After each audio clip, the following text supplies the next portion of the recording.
Hello guys, welcome back to my YouTube channel Aditya entertainment. അപ്പോൾ ഇന്നത്തെ video എന്താണെന്ന് നിങ്ങൾക്കറിയാം. ഞാനൊരു ജ്യൂസ് ഉണ്ടാക്കുന്ന വീഡിയോ ആണ്.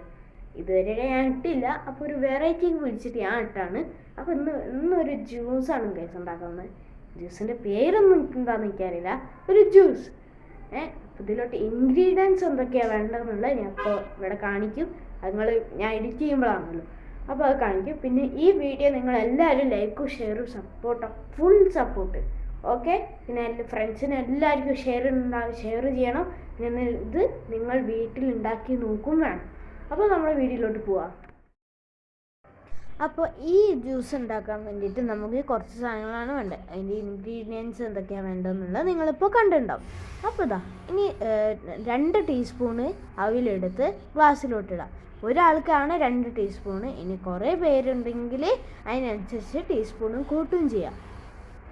ഇനി ഇതിലോട്ട് അവിൽ പൊതിരാൻ വേണ്ടിയിട്ട് ഇതിലോട്ട് കുറച്ച് വെള്ളം ഒഴിച്ചിട്ട് അത് കുറച്ച് നേരത്തേക്ക് മാറ്റി വെക്കുക. അപ്പോൾ വരുന്നവരെ നമുക്ക് കാത്തിക്കണം. അപ്പോൾ അടുത്തതായി വേണ്ടത് പാലാണ്. അപ്പോൾ പാൽ എടുത്തിട്ട് ഒരു മഗ്ഗിലാക്കിയിട്ട് നമ്മൾ ഫ്രിഡ്ജിൽ കൊണ്ടുവെക്കണം. എന്നിട്ട് ആ കട്ടപ്പാലായി വരും, അതുവരെ കാത്തിക്കണം. അപ്പോൾ അടുത്തതായി വേണ്ടത് പഴമാണ്. നല്ല ആണിപ്പൂവൻ പഴുത്ത പഴം. അപ്പോൾ ഞങ്ങളുടെ അടുത്തുള്ളത് ചെറിയ പഴമാണ്, അതുകൊണ്ട് ഞങ്ങൾ കുറച്ചധികം ഇടുന്നുണ്ട്. ഇനി നിങ്ങളുടെ അടുത്ത് കുറച്ചും കൂടി നല്ല വലിപ്പമുള്ള ആണിപ്പൂവൻ പഴമാണെങ്കിൽ നിങ്ങളൊരു 4-5 ഇട്ടാൽ മതി.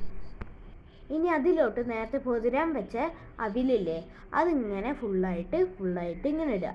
അപ്പോൾ ഇതിങ്ങനെ ഇട്ടിട്ട് അപ്പോൾ അടുത്തത് വേണ്ടത് നമുക്ക് പഞ്ചസാരയാണ്. അപ്പോൾ കുറച്ച് പഞ്ചസാര ഇടുക. ഞങ്ങളിപ്പോൾ ഇവിടെ ഇടാവുന്നത് 3 ടീസ്പൂണാണ്. ഇനി അധികം പഞ്ചസാര വേണ്ടത് അധികം ഇടാം, ഇനി കുറച്ച് മതിയെങ്കിൽ കുറച്ച് ഇടാം. അപ്പം ഞങ്ങളിതാ. പിന്നല്ലേ, ആരും ലൈക്കും ഷെയറും സപ്പോർട്ട് ചെയ്യാൻ ഒന്നും മറക്കല്ല. എല്ലാവരും ലൈക്കും ഷെയറും ഒക്കെ ചെയ്യണം.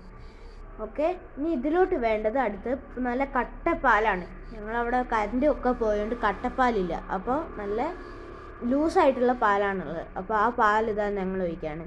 ഇനി അടുത്തതായി വേണ്ടത് 5 രൂപേൻ്റെ ഒരു പാക്കറ്റ് ഹോർലിക്സ് ആണ്. അത് ഇടുന്നു. ഇനി 5 രൂപേൻ്റെ മറ്റേ ബോട്ടിലാണെങ്കിൽ 5 രൂപേൻ്റെ അല്ല, ബോട്ടിൽ ഹോർലിക്സ് ആണെങ്കിൽ ഒരു 2 ടീസ്പൂൺ ഇട്ടാൽ മതി. ഇനി അത് അടച്ചിട്ട് നമുക്ക് മിക്സ് ചെയ്തിട്ട് അരയ്ക്കുക.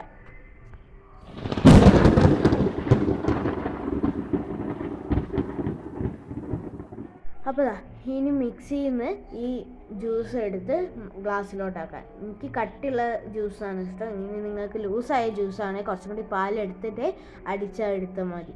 അപ്പോൾ നിങ്ങളെല്ലാവരും ഈ വീഡിയോ ലൈക്കും ഷെയറും സബ്സ്ക്രൈബും ഒക്കെ ചെയ്യണം. അപ്പോൾ അടുത്ത വീഡിയോ ആയിട്ട്